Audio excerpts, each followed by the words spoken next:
తొలిచూపు చాలంట చిత్తాన చిత్రంగా ప్రేమనేది పుట్టగా 10 మంది అంటుంటే విన్నాను ఇన్నాళ్ళు నమ్మలేదు బొత్తిగా ఆ కళ్ళలో ఆ నవ్వులో మహిమ ఏమిటో ఆ కాంతిలో ఈనాడే నా ఉదయమైనదో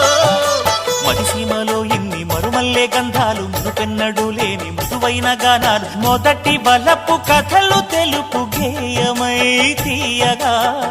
స్వరములు పాడగా ఏ స్వప్నలోకాల సౌందర్య రాశి నా ముందుకొచ్చింది కనువిందు చేసి ఏ నీలి మేఘాల సౌధాలు విడిచి ఈ నేల నడిచింది ఆ మెరుపు వచ్చి